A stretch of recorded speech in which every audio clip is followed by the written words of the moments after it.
ஜோதிட நலன் channel subscriber அனைவருக்கும் வணக்கம். இன்னைக்கு சப்ஸ்கிரைபர் டைம் போட்டுடணும் அப்படின்னு சொல்லிட்டு நான் வெறி கொண்டு வந்துட்டேங்க. ஏன்னா மீனராசிக்காரங்க நிறைய பேர் நம்ம போட்ட வீடியோ கூட கமெண்ட் பண்ணியிருக்கீங்க. அவங்களுக்கு எல்லாருக்கும் கமெண்ட் கொடுக்க முடியல அப்படின்னா கூட ஒரு சில பேருக்கு கொடுத்து தான் ஆகணும். அதுதான் நியாயமான ஒரு விஷயம் கூட. நான் எப்பவுமே என்னுடைய பர்சனல் லைஃபை சொல்லுவேன் வீடியோ ஸ்டார்ட் பண்ணுறதுக்கு முன்னாடி. இந்த வீடியோவில் வேண்டாம், நிறைய பேர் கமெண்ட் பண்ணியிருக்காங்க, உங்களுக்கு பதில் கொடுக்க வேண்டியிருக்கு. நம்ம வீடியோக்குள்ளே போயிடலாம். முதல்ல இந்த மீனராசி 2026 சிறப்பான தரமான சம்பவம் இருக்க சொல்லிட்டு ஒரு வீடியோ போட்டிருப்பேன். அதுக்கே கமெண்ட் பண்ணவங்க பதில் கொடுப்போம். எலக்ட்ரானிக்ஸ் மொபைல்ஸ் அப்படிங்கிற ஒரு ஐடியில கேட்டிருக்காங்க. நான் ரேவதி நட்சத்திரம், 32 வயசு, மோசமான மனநிலை, 2024 கடைசியில மாற ஆரம்பிச்சிருச்சு. திருச்செந்தூர் மண்ணை மிதிச்ச பிறகு கொஞ்சம் கொஞ்சமாக பல வருஷம் கேவலமான வாழ்க்கை மாற ஆரம்பிச்சிருச்சு. 2025 பணம் கொஞ்சம் தட்டுப்பாடு இருந்தாலும் 30 வருஷ வாழ்க்கையில அனுபவிக்காத மன அமைதி கிடைச்சிருக்கு.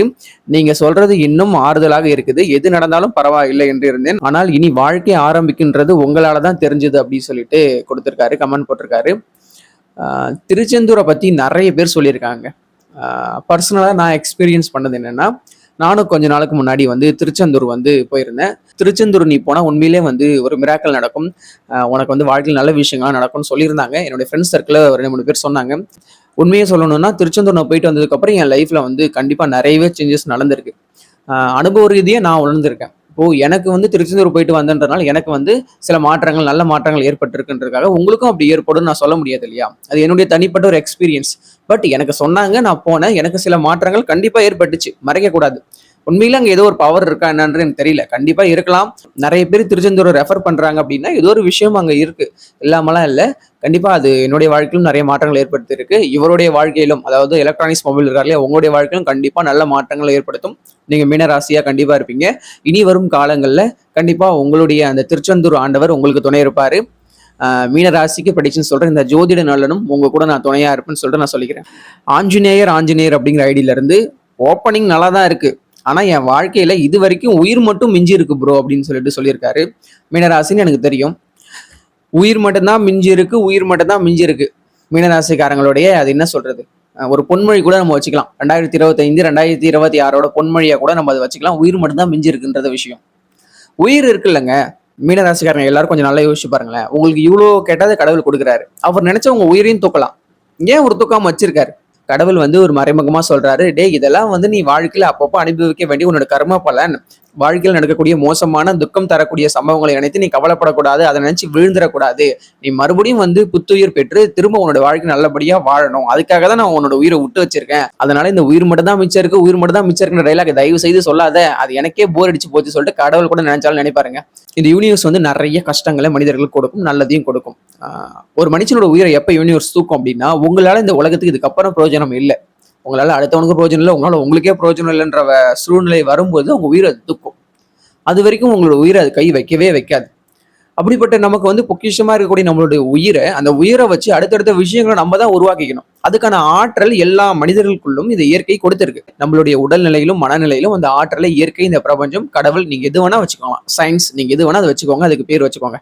அது நமக்குள்ள கொடுத்திருக்குன்னும் போது நம்ம தான் நமக்குள்ள இருக்க அந்த சக்தியை ஐடென்டிஃபை பண்ணி அதை வெளிக்கொண்டு வரணும். கண்டிப்பா அதுக்கான ஒரு சுச்சுவேஷன் எல்லாம் உங்களுக்கும் அமையும். அப்படிப்பட்ட சந்தர்ப்பங்களை நீங்களும் சந்திப்பீங்க அப்படின்னு நான் சொல்லிக்கிறேன். தயவு செய்து இந்த உயிர் மட்டும் தான் இருக்குன்ற விஷயத்த சொல்ல வேண்டாம். பிரபு செல்ஃப் அப்படிங்கிற ஐடியில இருந்து எல்லாம் ஓகே, உழைக்கணும். Everything you will be get in your life. மீனராசி துரோகம் தான் நடக்குது bro, your speech is positive, thank you, Gangaraj அப்படின்னு சொல்லிட்டு கொடுத்துருக்காரு. மீனராசிக்கு நிறைய துரோகம் நடந்திருக்கும். நீங்க எந்த உறவுல இருக்கீங்களோ அந்த உறவு ரிலேட்டடான துரோகங்கள் நிறைய நடந்திருக்கும். லவ்ல இருக்கட்டும், ஃபேமிலி, ஃப்ரெண்ட்ஷிப், எவ்ரிதிங். எந்தெந்த உறவெல்லாம் உங்களுக்கு ரொம்ப பிடிச்சிருந்ததோ, எந்தெந்த உறவெல்லாம் நீங்க ரொம்ப நம்பினீங்களோ, எந்தெந்த உறவெல்லாம் உங்க லைஃப்ல கடைசி வரைக்கும் கூட வரும் நம்பினீங்களோ, மீனராசிக்காரங்க ஒரு அப்பாவித்தனமா நம்பினீங்களோ, அந்த உறவுல கண்டிப்பா துரோகம் நடந்திருக்கும். 2025 அப்படி துரோகம் நடந்து போயிடுச்சு. அந்த துரோகத்துல இருந்து இப்ப கொஞ்சம் கொஞ்சமா ரிலீஃப் ஆகிட்டு வரீங்க. மீனராசிக்காரங்களுக்கு இப்ப இருக்கக்கூடிய இந்த காலமும் நேரமும் துரோகத்தை இழைத்தாலும் ஃபியூச்சர் நிறைய நல்ல விஷயங்கள் கொடுக்க போதுங்க. இன்னைக்கு துரோகத்தை நீங்க சந்திச்சீங்க, நாளைக்கே சக்சஸ் சந்திக்க போறீங்க. அப்போ இந்த துரோகம் காணாம போயிடும். சக்சஸ் மட்டும் தான் உங்க மைண்ட்ல இருக்கும். நீங்க பட்ட கஷ்டம், வலி, துன்பம், இழப்புன்னு ஆடிக்கிட்டே போவோம் இல்லையா? அந்த ஆடிக்கிட்டே போற உங்களுக்கு ஆகாத விஷயங்கள் எல்லாமே காணாம போயிடும். நல்ல நல்ல விஷயங்கள், சுபகாரியங்கள், வெற்றி, சக்சஸ், உங்க மனசுக்கு நிறைவான எல்லா விஷயங்களும் அடுத்தடுத்த வருஷங்கள்ல, இப்போது வரப்போது நியூ இயர்க்குன்னு கொஞ்ச நாள் தான் இருக்கு. இந்த நியூ இயர்ல இருந்து அதுக்கான விஷயங்கள் எல்லாம் ஸ்டார்ட் ஆகிடும். எல்லா மீனராசிக்காரங்களும் என்ன நினைக்கிறாங்க அப்படின்னா, நியூ இயர் பிறந்த உடனே நமக்கு வாழ்க்கை மாறிடும், நம்ம உடனே நமக்கு ஒரு கவர்மெண்ட் ஜாப் கிடைச்சிரும், நம்ம லைஃப்ல பெரிய ஆள் ஆகிடுவோம், நம்ம வீடு கட்டுறோம், வண்டி வாங்குறோம், கார் வாங்குறோம் அப்படின்னு நினைக்கிறீங்க. இந்த 2026 நல்லது நடக்கும். பட் அந்த நல்லது அப்படின்னு உங்களுக்கு தெரியாமலே உருவாக்கிட்டே இருக்குன்னு நான் சொல்ல வரேன். கண்டிப்பா 2026ல மீனராசிக்காரங்களுக்கு நல்லது நடப்பது உறுதி. பட் அந்த நல்லதை நீங்க ஹார்ட்வேரா ஃபீல் பண்றது அப்படிங்கிறது கஷ்டம். அது உங்களுக்கே தெரியாம சாஃப்ட்வேரா உருவாக்கிட்டே இருக்கு 2026. அது எப்ப ஹார்ட்வேரா வந்து நீங்க ஃபீல் பண்ணுவீங்க அப்படின்னா, உங்க தசாபுத்தி நல்லா இருக்கணும். அடுத்தடுத்த வருஷங்கள்ல நீங்க கண்கூட பார்ப்பீங்க. உங்களுக்கு நடக்கக்கூடிய நல்லது, சுப நிகழ்ச்சிகளை, உங்க மனசு சந்தோஷப்படக்கூடிய எல்லா விஷயங்களும் வரக்கூடிய வருங்காலத்துல இருக்குன்றதுனால கண்டிப்பா இந்த துரோகத்தை நினைச்சலாம் மீனராசிக்காரன் கவலைப்பட தேவையே கிடையாது. நம்ம விரல் விட்டு என்னன்னா கூட சராசரி மனுஷனுக்கு ஒரு நாளைக்கு 10 துரோகம் நடக்கும். அதெல்லாம் அவன் வந்து பெருசா எடுத்துக்கிறானா இல்லையா, அதை அப்படியே தட்டி விட்டு அடுத்த வேலையை பார்க்க போயிடுறான். துரோகங்களை நினைத்து மீனராசிக்காரங்கள் கவலைப்பட தேவையில்லை. துரோகங்கள் மறையும், வெற்றிகள் வரும். ரிஷியா விளாக்ஸ் அப்படிங்கிற ஐடியில இருந்து நீங்க சொன்னது ஒரு ஸ்ட்ரெஸ் பஸ்டரா இருக்கு அப்படின்னு சொல்லி கமெண்ட் பண்ணியிருக்காங்க. தேங்க்யூ. உங்க ஸ்ட்ரெஸ் எல்லாம் பஸ்டர் ஆகணுன்றதான் நான் இவ்வளவு தொண்டை வலிக்க பேசிட்டு இருக்கேன். கண்டிப்பா உங்களுடைய மன அழுத்தம் எல்லாமே குறையும். குறையுதோ இல்லையோ நம்ம குறைக்க வைக்கணும். கண்டிப்பா செஞ்சு தானே ஆகணும். ஸ்ட்ரெஸ் இருக்கு, மீனராசிக்காரங்களுக்கு டிப்ரெஷன் இருக்கு, எல்லாமே இருக்குது. சரி, அதை போக்கணும் இல்லையா? நல்லது நடக்குதுன்றது அடுத்த பட்சம். பட் நம்ம மைண்ட் செட்டை கொஞ்சமாச்சு நமக்கு ஏற்ற மாதிரி மாத்திக்கணும் இல்லையா? ஒரு சரி ஓகே நல்லது நடக்கும்ன்ற நம்பிக்கையாச்சும் கொடுக்கணும் இல்லையா? அப்படிப்பட்ட நம்பிக்கையை இப்போ மக்களுக்கு அப்படிப்பட்ட ஒரு உண்மையான நம்பிக்கையை கொடுக்கறது கூட இங்க வியாபாரமா தான் இருக்கு. அதை வந்து ஆத்மார்த்தமா செய்யணும். நம்ம ஆத்மார்த்தமா அப்படிப்பட்ட ஒரு நம்பிக்கை கொடுக்கும்போது கண்டிப்பா அது வந்து உங்களுக்கு ரிசீவ் ஆகும். அதுதான் நான் செஞ்சுக்கிட்டு இருக்கேன். அது உங்களுக்கும் வந்து போய் சேருதுன்னு நான் நம்புறேன். சரளா சாரா நம்மளுடைய சப்ஸ்கிரைபர் தான் அடிக்கடி கமெண்ட் பண்ணுவாங்க. மோட்டிவ் பண்ற போல இருக்கன்னா அஸ்ட்ராலஜி பிளஸ் மோட்டிவேஷன் இந்த வே சூப்பரா இருக்குன்னா சொல்லியிருக்கீங்க. தேங்க்யூ. இந்த வேவே நான் ஃபாலோ பண்றேன். இது உங்களுக்கு பிடிச்சிருக்கு அப்படின்னா கண்டிப்பா நான் இதை ஃபாலோ பண்றேன். நான் யாருக்காக பேசிட்டு இருக்கேன்? உங்களுக்காக தான் பேசுறேன். உங்களுக்கு எல்லாமே பிடிக்கணும். நான் சொல்ற விஷயங்கள் உங்களை போய் சேரணும். நான் சொல்றதெல்லாம் உங்களுக்கு சந்தோஷம் கொடுக்கணும். அதுக்காக தான் நான் பேசிட்டு இருக்கேன். ஸோ இந்த வே உங்களுக்கு பிடிக்குதுன்னு இதே கண்டினியூ பண்ணலாம். இதை எப்படி நம்ம பெஸ்டா பண்றதுன்றது ஃபியூச்சர்ல அடுத்தடுத்த வருஷங்கள் நம்ம பார்த்துக்கலாம். பாலா அப்படிங்கிற ஒரு ஐடியில இருந்து கேட்டிருக்காரு. கடந்த கால காதலியை வாழ்க்கை முடிவதற்குள் சந்திக்க இயலுமா அப்படின்னு சொல்லிட்டு கேட்டிருக்காரு. உங்களுடைய எதிர்பார்ப்புக்கு உங்களுடைய ஆசைக்கு எல்லாம் வந்து நான் மறுப்பெல்லாம் தெரிவிக்கலைங்க. ரியாலிட்டி சொல்லணும்னா, நான் இப்போ ஒரு பொண்ணை லவ் பண்ணேன் அப்படின்னா இப்போ அந்த பொண்ணு திரும்ப வருமானு எனக்குள்ள ஒரு கியூரியாசிட்டி இருக்கும், ஒரு ஆசை இருக்கும். பாலா நீங்க ஒரு விஷயத்தை புரிஞ்சுக்கணும். கடந்த கால காதலி உங்களை விட்டு போயிட்டாங்கன்னா அவங்க இப்போ உங்க கூட இல்லை. மீண்டும் சந்திக்க இயலுமான்னு கேட்குறீங்க. மீண்டும் சந்திச்சிங்க என்ன ஆக போகுது? அவங்க லைஃப்ல இல்லை அப்படின்றது தீர்க்கமா நடந்து போச்சு, முடிவாயிடுச்சுன்னா அடுத்த விஷயம் என்ன அதை நோக்கி தானே நீங்க போகணும். திரும்ப நீங்க பழசையே வந்து சந்திச்சு என்ன ஆக போகுது? பாரதியார் ஒரு கவிதையில அடிக்கடி சொல்லுவாரு, சென்றதினி மீளாது மூடரே நீ எப்போதும் சென்றதனையே சிந்தை செய்து கொன்றழிக்கும் குழியில் விழுந்து குமையாதிர், சென்றதை குறித்து எண்ணல் வேண்டாம், இன்று புதிதாய் பிறந்தோம் என்று நீவீர், என்ன மதை தின்ன முறை இசைத்து தின்று விளையாடி இன்புற்று வாழ்வீர், தீமை எல்லாம் அழிந்து போம் திரும்பி வாரா அப்படின்னு சொல்லிட்டு ஒரு கவிதையில் சொல்லியிருப்பாரு. சென்றதினி திரும்பாது, இன்று புதிதாய் பிறந்தோம். இன்னைக்கு நீ புதுசா பிறந்திருக்க நினைச்சுக்கிட்டு உன் வாழ்க்கையை தொடங்குன்னு சொல்லிட்டு பாரதியார் சொல்றாரு. எவ்வளவு அழகான வரிகள் அவர் சொல்லியிருக்காரு பாருங்க. மீனராசிக்காரங்க எப்பெல்லாம் வந்து சோர்வாகுறீங்களோ அப்பெல்லாம் பாரதியாருடைய கவிதைகளை படிங்க. உங்களுக்கு வந்து அப்படியே வந்து என்ன சொல்றது, கவிதைகளை எல்லாம் படிங்க. உங்களுக்கு வந்து ஒரு தைரியத்தை, ஒரு வீரத்தை கொடுக்கும். ஆண்களும் சரி பெண்களும் கட்டாயம் பாரதியாருடைய கவிதைகளை படிக்க வேண்டியது முக்கியம். எப்படி ஜோதிடனாலும் இவ்வளவு பாசிட்டிவா இருக்கீங்க, இவ்வளவு மோட்டிவேட் பண்றீங்க, இவ்வளவு எனர்ஜெட்டிக்கா இருக்கீங்கன்னா இதெல்லாம் எனக்கு எது கொடுக்குது அப்படின்னா பாரதியாரோட கவிதைகள் தான் எனக்கு கொடுக்குது. பாலா போனவங்க போயிட்டு போறாங்க, அவங்கள பத்தி நீங்க நினைக்காதீங்க. திரும்ப வருவாங்களா, திரும்ப மீட் பண்ணுவோமா, திரும்ப வந்து என்னுடைய லவ் வந்து அக்செப்ட் பண்ணிப்பாங்களா, நாங்க சேருவோமா, எங்க வாழ்க்கை நல்லா இருக்குமான்ற அளவுக்கு நீங்க கனவு காண வேண்டாம். அந்த லைஃப் முடிஞ்சு போச்சு. புதிய லைஃப் கண்டிப்பா வரும். புது வருஷம் பிறக்குது, கண்டிப்பா உங்களுக்கான ஒரு நல்ல வாழ்க்கையும் வரும். இந்த வீடியோ பார்த்துட்டு இருக்கீங்களா எனக்கு தெரியல, இருந்தாலும் நீங்க கமெண்ட் பண்ணீங்க. எனக்கு அது பிடிச்சிருந்தது, நான் உங்களுக்கு பதில் கொடுக்குறேன். பாலா நேத்ராச்செழியன் அப்படிங்கிற ஒருத்தவங்க ஐடியில இருந்து கமெண்ட் பண்ணியிருக்காங்க. மீன ராசி உத்திரட்டாதி ஹெல்த் எப்படி இருக்கும்? Too much health related problem not relieving. Health issue சரியாகுமா அண்ட் அதனால டிப்ரெஷன் ஆகுதுன்னு சொல்றாங்க. கண்டிப்பா ட்ரீட்மெண்ட் எடுங்க. ஹெல்த் ப்ராப்ளம் இருக்குன்னா கண்டிப்பா நீங்க மெடிசன் எடுத்து ஆகணும். உத்திரட்டாதி நட்சத்திரம் சொல்லியிருக்கீங்க. 2025 கண்டிப்பா ஹெல்த் ப்ராப்ளம் இருக்கும். அது உங்க ஏஜுக்கு ஏற்ற மாதிரி, ஏஜ் ஃபேக்டருக்கு ஏற்ற மாதிரியான ஒரு ஹெல்த் ப்ராப்ளம் இருக்கும். இந்த ப்ராப்ளம்லாம் இந்த வயசுக்கு வருமான்ற அளவுக்கான விஷயங்களை கூட ஜென்மசனியில வந்து ஏற்படுத்தியிருப்பாரு. கவலைப்பட வேண்டாம். தசாபுத்தி நல்லா இருந்துச்சு அப்படின்னா கண்டிப்பா இந்த ஜென்மசனியில இருக்கக்கூடிய வியாதி வந்து ஒரு டெம்பரரியா தான் இருக்கும். கண்டிப்பா பெர்மனன்ட் கியூர் கிடைக்கும். நம்பிக்கையா இருங்க. கண்டிப்பா வந்து உங்களுடைய லைஃப் ஸ்டைலை மாத்திக்கோங்க. அதுக்கேற்ற உணவு முறையை வந்து மேற்கொள்ளுங்க. டாக்டர் கிட்ட கன்சல்ட் பண்ணிடுங்க. கண்டிப்பா வந்து மெடிசன் நீங்க நிறுத்தக்கூடாது. உங்க ஹெல்த் கியூர் ஆகும். சனி மீன ராசியிலிருந்து விளக்குனதுக்கு அப்புறம் உங்களுடைய அந்த உடல் ரீதியான பிரச்சனைகள் எல்லாமே தீரும். தசாபுத்தி நல்லா இருந்துச்சு அப்படின்னா கண்டிப்பா 100% உங்க ஹெல்த் பிரச்சனை தீரும் நம்ம சொல்லிடலாம். நம்பிக்கையா இருங்க.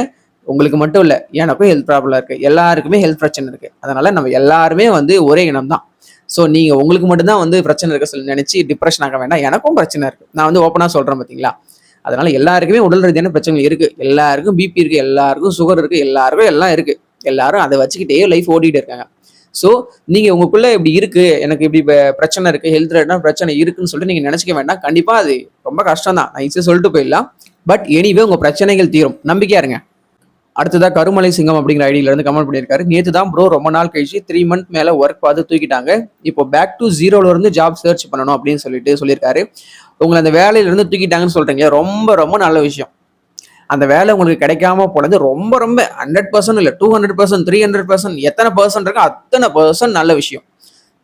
என்னையா நீ, நான் வந்து என் பொழப்புக்கு, வயிற்று பொழப்புக்கு, சாப்பாடுக்கு வேலை இல்லாம அலைஞ்சிட்டு இருக்கேன், எனக்கு ஏதோ ஒரு வேலை கிடைச்சிச்சு, அந்த வேலையில இருந்து தூக்கிட்டாங்க, நான் எவ்வளவு கஷ்டத்துல இருக்கேன், அது போய் இவ்வளவு நல்ல விஷயம் சொல்றியே, என் இடத்துல இருந்து பார்த்தா உனக்கு தெரியும், நீ சும்மா பேசிட்டு போயிடுவ சொல்லிட்டு நீங்க சொல்லலாம். இந்த வேலையில இருந்து உங்களை தூக்குனது ரொம்ப ரொம்ப நல்ல விஷயம் அப்படிங்கிறது உங்களுக்கு இப்ப தெரியாது. ஒரு 2 வருஷத்துக்கு அப்புறம் இதை விட ரொம்ப சூப்பரான, பெட்டரான, நீங்க ரொம்ப ஃபீல் பண்ணக்கூடிய, உங்களுக்கு ரொம்ப எப்படி சொல்றது, எல்லா வகையிலும் ஒருத்தவங்களுக்கு ஒரு ஒர்க் பிடிக்கும் இல்லையா? ரொம்ப வந்து ஒர்க்ல ஸ்ட்ரெஸ் கிடையாது, சேலரி நல்ல சேலரி, கூட வேலை செய்யறவங்க ரொம்ப அன்பா இருக்கிறாங்க, ஒரு எப்படி சொல்றது, ஒரு கேங்கா இருப்பாங்க, எப்பவுமே வந்து ஒர்க்குமே ஸ்மூத்தா போகும், அந்த ரிலேஷன்ஷிப்புமே ஸ்மூத்தா போகும், ரொம்ப ஹெல்த்தியான வந்து ஒரு ஆஃபீஸ் செட்டப்பை வந்து ஒரு சில பேருக்கு வந்து கிடைக்கும். இதெல்லாம் வந்து கடவுள் கொடுத்த ஒரு வாரம் கூட சொல்லலாம். இப்ப நான் சொல்ற மாதிரியான ஒரு நல்ல வேலை உங்களுக்கு கிடைச்சி, நல்ல சொகுசா ஒரு இடத்துல போய் உட்காந்துட்டு மந்த் சேலரி உங்க அக்கௌண்ட்டுக்கு கிரெடிட் சொல்லிட்டு ஒரு மெசேஜ் உங்க போன்ல வரும். அதை பார்த்த உடனே உங்களுக்கு அப்படியே வந்து ஒரு மலை அளவு சந்தோஷம் இருக்கும் பாருங்க. அப்ப ஃபீல் பண்ணுவீங்க, நல்ல வேலைப்பா, அந்த வேலை எனக்கு போயிடுச்சு, அந்த வேலை போனதுனாலதான் இப்போ ஒரு புது வேலை எனக்கு கிடைச்சிருக்கு சொல்லிட்டு உங்களுக்கு அந்த இடத்துல அப்படியே ஒரு அளப்பெரிய மகிழ்ச்சியில இருப்பீங்க. இந்த நேரத்துல உங்களுக்கு கஷ்டமா தான் இருக்கும். இது நீங்க கடந்துட்டீங்க, இப்போ இந்த வேலை போச்சு இல்லையா, இந்த சுச்சுவேஷன் நீங்க ஹேண்டில் பண்ணிட்டு வந்துட்டீங்க அப்படின்னா அடுத்தது வந்து நல்ல ஜாப் கிடைக்கும். எப்பவுமே ஒரு விஷயம் நடக்குதுன்னா அது ஒரு ரீசன் இல்லாம நடக்கவே நடக்காது, அப்படியே ஒரு செயின் போல அது கண்டினியூவா போய்கிட்டே இருக்கும். நீங்க நல்லா யோசிச்சு பாருங்களேன், பாஸ்ட் லைஃப்ல உங்களுக்கு ஒரு விஷயம் நடந்திருக்கும், நல்ல விஷயமா இருந்தாலும் சரி, கெட்ட விஷயமா இருந்தாலும், அது நடந்தது நல்லதுதான் அப்படிங்கிறது உங்களுக்கு ஃபியூச்சர்லாம் தெரியும். அது நல்லதோ கெட்டதோங்கிறது அடுத்த பட்சம். பட் நீங்க ஃபியூச்சர்ல வந்து அது எண்ணி பார்க்கும்போது பாஸ்ட்ல நடந்த ஒரு கெட்ட விஷயம் ஃபியூச்சர்ல நல்ல விஷயமா தெரியும். அப்போ பிரசன்ட்ல அந்த விஷயம் வந்து ரொம்ப மோசமான விஷயமா உங்க மைண்டுக்கு வந்து தோணினாலும் ஃபியூச்சர்ல வந்து நீங்க எண்ணி பார்க்கும்போது கரெக்டா தான் நடந்திருக்கு, கரெக்டான ரூட்ல தான் கடவுள் நம்மளை அமைச்சு வச்சிருக்காருன்ற ஒரு நம்பிக்கை உங்களுக்கு பிறக்கும். அப்பதான் இந்த ஜோசியத்தை மேல நம்பிக்கை வரும், கடவுள் மேல நம்பிக்கை வரும், உங்களுக்கு உங்க மேல நம்பிக்கை வரும், இந்த யூனிவர்ஸ்ல எல்லாம் கரெக்டா அது போக்கள் நடந்துகிட்டு இருக்குன்ற ஒரு பெரிய நம்பிக்கை உங்களுக்குள்ள பிறக்கும்ன்றதுனால போயிட்டு போகுது. இந்த வேலை எல்லாம் இன்னொரு வேலை, அந்த வேலையில உங்களுடைய ஓன் டேலண்ட்ல ஏதோ ஒன்று கிரியேட் பண்ணுங்க. நம்மளுடைய சொசைட்டில இன்னைக்கு சோசியல் மீடியா அப்படிங்கிற இந்த பிளாட்ஃபார்மை யூஸ் பண்ணி எவ்வளோ பேர் சம்பாதிக்கிறாங்க, நிறைய வியாபாரங்கள் நடக்குது, அவங்களுடைய தனித்திறமையை வெளிப்படுத்தி நிறைய பேர் லைஃப்ல நல்லா இருக்கிறாங்க. வேலைக்கு போகாம தன்னுடைய சொந்த முயற்சியில அவங்களுடைய ஓன் டேலண்ட்டுக்கு, அவங்க கத்துக்கிட்ட விஷயத்துக்கு, அவங்க நாலேஜுக்கு அவங்க ஓனரா, அவங்க முதலாளியா இருந்து 4 பேருக்கு வேலை கொடுக்குறாங்க. அந்த அளவுக்கு அவங்க வளர்றாங்க. இந்த சோசியல் மீடியா பிளாட்ஃபார்மை யூஸ் பண்ணியிருக்காங்க, நீங்களும் அதை யூஸ் பண்ணிக்கோங்க, கண்டிப்பா வேற ஜாப் கிடைக்கும், நம்பிக்கையா இருங்க. சக்தி கோபு அப்படிங்கிற ஐடியில கமெண்ட் பண்ணியிருக்காரு. ப்ரோ எனக்கு 30 ஏஜ் ஆகுது, எப்போ மேரேஜ் ஆகும், மீன ராசி உத்திரட்டாதின்னு கேட்டிருக்காரு. கண்டிப்பா நான் அதை பத்தி சொல்லியிருக்கேன். உங்க தசாபுத்திகளை நம்ம ப்ரெடிக்ட் பண்ணோம்னா எப்போ மேரேஜ் ஆகும்னு சொல்லிடலாம். பட் ராசி படி 2026 மேரேஜ் ஆகக்கூடிய நிறைய வாய்ப்பு இருக்குங்க. மீனராசிக்காரங்களுக்கு மட்டும் நான் அதை சொல்றேன். உத்திரட்டாதிக்கு கண்டிப்பா 2027 மேரேஜ் ஆகலாம், கன்ஃபார்ம் நடக்கும், 100% நடக்கும்னு நம்ம சொல்லணும்னா உங்க ஜாதகத்தை பார்த்து தான் சொல்ல முடியும். பட் ராசிப்படி கொஞ்சம் நிறைய வாய்ப்பு இருக்கு, ஒரு 40-50% கூட சொல்லிக்கலாம். 30 ஏஜ் அப்படிங்கிறது இந்த காலகட்டத்தில் ஒன்றும் பெரிய வயசுலாம் ஒன்றும் கிடையாது. உங்களுக்கு பிடிச்ச மாதிரியான ஒரு பெண் உங்க வாழ்க்கை துணையா வர இருக்காங்கன்றத மட்டும் நீங்க மைண்ட்ல வச்சுக்கோங்க. பக்கத்து வீட்டுக்காரங்க 25 வயசுல கல்யாணம் ஆயிடுத்து, எதிர் வீட்டுக்காரங்க 20 வயசுல கல்யாணம் ஆயிடுத்து, எனக்கு 30 வயசு ஆகுது, என்ன எல்லாம் அங்கிள் கூப்பிடுறாங்கன்ற மாதிரிலாம் நீங்க போட்டெல்லாம் மைண்டை குழப்பிக்க வேண்டாம். உங்களுக்கு 30 வயசுல கல்யாணம் ஆகும், 31 வயசுலேயே வந்து ஒரு குழந்தை பிறக்கும், 32 வயசுல இன்னொரு குழந்தை பிறக்கும், 35 வயசுல நீங்க வீடு கட்டுவீங்க, 36 வயசுல நீங்க வண்டி வாங்குவீங்க, 37 வயசுல நீங்க பிசினஸ் ஸ்டார்ட் பண்ணுவீங்க, 38 வயசுல அந்த பிசினஸ் மூலமா 10 பேருக்கு நீங்க வேலை கொடுப்பீங்க, 40 வயசுல அந்த பிசினஸ் இன்னொரு பிசினஸ் ஆகும், 45 வயசுல அந்த 2 பிசினஸ் வந்து ட்ரிபிள் பிசினஸ் ஆகும், அடுத்து மல்டிபிள் ஆகும், அப்புறம் வேற ஒரு பிசினஸ்க்குள்ள போவீங்க. இப்படியே சொல்லிட்டு போய்கிட்டே இருந்தீங்கன்னா என்ன பண்ணுவீங்க? அவனுக்கு 20 வயசுல எது நடந்தது, இன்னொருத்தன் 24 வயசுல எது நடந்தது அப்படிங்கிற மாதிரி நம்ம எல்லாம் யோசிக்கவே கூடாது. நமக்கு எது எப்ப கிடைக்குமோ அது அப்ப கிடைச்சிரும். 30-31 மேரேஜ் ஆகிறவங்க கண்டிப்பா லைஃப்ல நல்லாவே இருப்பாங்க. அவங்களுக்கு ஒரு ஒய்ஃப் வந்ததுக்கு அப்புறம் அவங்க லைஃப் கண்டிப்பா மாறும். இந்த மாதிரியான விஷயங்கள், இந்த மாதிரியான மிராக்கள் எல்லாம் நிறைய வாழ்க்கையில இப்பெல்லாம் வந்து சகஜமாவே நடந்துகிட்டு இருக்கு எல்லாருடைய வாழ்க்கையிலும். என்னுடைய மைண்ட் செட் பொறுத்த வரைக்கும் மேரேஜ் லேட் ஆகி நடக்கிறதுங்கிறது ரொம்ப ரொம்ப நல்ல விஷயம். என்னைக்குமே இதை மைண்ட்ல வச்சுக்கோங்க. சீக்கிரமா மேரேஜ் ஆகி நல்லா இருக்கிறத விட லேட்டா மேரேஜ் ஆகி நல்லா இருக்கிறது ரொம்ப நல்லது. இதுக்கான விளக்கத்தை நான் வந்து வருங்காலத்துல ஒரு வீடியோல எப்பனா சொல்றேன், இங்க வேண்டாம். அபிக்ஷா அப்படிங்கிற ஐடியான்னு சொல்லியிருக்காங்க. Good talk flow like movie narrative, god bless அப்படின்னு சொல்லியிருக்காங்க. ரொம்ப ரொம்ப தேங்க்யூ. என்னுடைய பேச்சு எப்படி இருக்கு அப்படின்னு சொல்லிட்டு நீங்க லிசன் பண்றீங்க, பட் பேசுற எனக்கு உங்களோட நல்லாவே தெரியும். நான் ரொம்ப ஃபாஸ்டா பேசிக்கிட்டே இருப்பேன், ஒவ்வொரு வார்த்தையை கம்ப்ளீட் பண்ணவே மாட்டேன். ஒரு வார்த்தையை முழுமையா கம்ப்ளீட் பண்ணி உச்சரிக்காம அடுத்த வார்த்தைக்கு அப்படியே ஜம்ப் ஆயிடுவேன். இது வந்து எனக்கு சின்ன வயசுல இருந்து இந்த பழக்கம் இருக்கு. இதை நான் மாத்திக்கிட்டேன் அப்படின்னா என்னுடைய ஒரிஜினாலிட்டியை நான் விட்டுருவேன். நான் வந்து கரெக்டா பார்த்து பொறுமையா எதுகை மோனை நயம் அந்த உச்சரிப்பு எல்லாத்தையும் நான் பார்த்து பேசும்போது நான் என்ன சொல்ல வரேன், என்னுடைய அந்த ரியாலிட்டி எனக்குள்ள இருக்க அந்த ஒரு இயல்புத்தன்மையை நான் வந்து விட்டுடுவேன். எனக்கு இப்படிதான் பேச வருது, கொஞ்சம் ஃபாஸ்டா வார்த்தைகளை சரியா உச்சரிக்காத விதமா பேச வருது. அது ஒரு மைனஸாவும் எனக்கு இருக்கு. பட் என்னால அதை முடிஞ்ச அளவுக்கு நான் வந்து அதை ஓவர் கம் பண்ணி வர ட்ரை பண்றேன். வருங்காலத்தில் நான் இதை கொஞ்சம் திருத்திக்கிறேன். ஏன்னா எனக்கே தெரியுது, நான் வீடியோ பேசிட்டு அதை பார்க்கும்பொழுது நம்ம கொஞ்சம் ஸ்லோவா பேசணும், கரெக்டா வார்த்தையை முழுமையா உச்சரித்து பொறுமையா பேசணுன்ற மாதிரி விஷயங்கள்லாம் எனக்கு தோணுது. பட் இதுவே உங்களுக்கு கம்ஃபர்டபுள்னா நம்ம இப்படியே பேசலாம், யதார்த்தமா பேசலாம், இயல்பா பேசலாம். என்கிட்ட எவ்வளவு டேலண்ட் இருக்கு தெரியுமா, என் நாலேஜுக்கு இந்த உலகத்துல யாருமே ஈடாக மாட்டாங்கன்ற அந்த ஒரு ஆணவத்துல, திமிருல, இருமாப்புல நான் பேசவே மாட்டேன். உங்க பக்கத்து வீட்டுல எதிர் வீட்டுல ஒரு பையன் இருப்பான், உங்களுக்கு க்ளோஸா இருப்பான், அவன் எப்படி உங்ககிட்ட பேசுவானோ அவனுடைய மனநிலையை நான் எனக்குள்ள உருவாக்கிட்டு நான் சொல்ற விஷயங்கள் எல்லாமே அந்த மாதிரி இயல்பா உங்களுக்கு கன்வே பண்ணணும் ஆசைப்படுறேன். அதுதான் உங்களை போய் சேரும். ரொம்ப ஃப்ரெண்ட்லியா நான் உங்ககிட்ட பேசணும் அப்படின்னு தான் ஆசைப்படுறேன். அதுதான் நான் பண்ணிக்கிட்டு இருக்கேன். அதுதான் வந்து மற்றவங்களுக்கு எனக்குள்ள டிஃப்ரெண்டா நான் நினைக்கிறேன். அதை நினைச்சு நான் சந்தோஷமும் படுறேன். அடுத்த கமெண்ட் நம்ம பார்ப்போம். தாமோதரன் ஐடியில் கமெண்ட் பண்ணியிருக்காங்க, நண்பா நடக்குதோ இல்லையோ நீங்க சொல்றது நல்லா இருக்கு அப்படின்னு சொல்லிட்டு சொல்றாங்க. இதெல்லாம் வந்து அப்பப்போ வந்து ஒரு ஸ்ட்ரெஸ் ரிலீஃப் தாங்க. நடக்குதோ நடக்கலையோ அதை அப்படியே தள்ளி வச்சிருக்கேன். நடக்கும்போது நடக்கும், நடக்கல அப்படின்னா நடக்காம போயிடும். நம்ம நல்லா இருப்போம், திடீர்னு நமக்கு வந்து தலைவலிக்கும். நமக்கு அந்த நேரத்துல என்ன தோணும், அந்த வலி குறையணும் தான் தோணும். அந்த தலைவலி எதனால வந்ததுன்னு சொல்லிட்டு நம்ம மைண்ட் அந்த நேரத்துல யோசிக்காது. எனக்கு அந்த வலி குறைஞ்சா போதும், ஃபர்ஸ்ட் அந்த வலியை குறைச்சிட்டு அதற்கப்புறம் தலைவலி எதனால உருவாச்சு, அந்த ரூட் என்ன அப்படிங்கறத நம்ம கண்டுபிடிக்கலாம். இந்த மெத்தடை தான் நான் அஸ்ட்ராலஜிலும் ஃபாலோ பண்றேன். ஃபர்ஸ்ட் உங்களுக்கு அந்த ஸ்ட்ரெஸ் டிப்ரெஷனை போக்கிடணும். அதை வந்து நான் உங்ககிட்ட இருந்து அதை அறவே ஒதுக்கிட்டேன், அறவே அதை வந்து நெக்லெக்ட் பண்ணிட்டேன் அப்படின்னா அடுத்தடுத்து நீங்களே வந்து புது புது விஷயங்களை பண்ணுவீங்க. உங்க மைண்ட் ஃப்ரீ ஆகிடும். உங்க மைண்டை ஃப்ரீ ஆக்குற வேலையை தான் நான் வந்து நம்ம சேனல் மூலமா செஞ்சுக்கிட்டு இருக்கேன். மொரட்டு சிங்கிள் ஐடின்னு கேட்டிருக்காரு, உடம்பு சரியாச்சா ப்ரோ அப்படின்னு சொல்லி கேட்டிருக்காரு. ரொம்ப ரொம்ப தேங்க்யூ. நீங்க பர்சனலா எனக்கு வந்து நேரம் ஒதுக்கி கமெண்ட் பண்ணது, பர்சனலா என் ஹெல்த் வந்து சரியாச்சும் கேட்டது உங்களுக்கு ரொம்ப நன்றி. நீங்க கண்டிப்பா நல்லா இருக்கணும், உங்களுடைய ஃபேமிலி நல்லா இருக்கணும், உங்களுடைய கெரியர் நல்லா இருக்கணும், உங்களுடைய ஹெல்த் நல்லா இருக்கணும். கண்டிப்பா நம்ம எங்கேயாவது நீங்க என்ன பார்த்தீங்கன்னா கண்டிப்பா மீட் பண்ணலாம். உங்க நான் பேச பார்த்தது இல்லை, பட் என் பேச உங்களுக்கு தெரியும். நீங்க பேசுங்க. மொரட்டு சிங்கிள் அந்த ஐடியா எனக்கு நல்லா ஞாபகம் இருக்கு. நீங்க பர்சனலா எனக்கு வந்து நேரம் ஒதுக்கி என்னுடைய தனிப்பட்ட ஒரு இது கேட்டதுக்கு நான் உங்களுக்கு ரொம்பவே நன்றி சொல்லிக்கிறேன். ரொம்ப கஷ்டப்பட்டேன், எல்லாரும் பக்கத்துல இருந்து தனியா ஃபீல் பண்றேன். கஷ்டப்பட்டு சம்பாரிச்ச பணம் போயிடுச்சு, நீங்க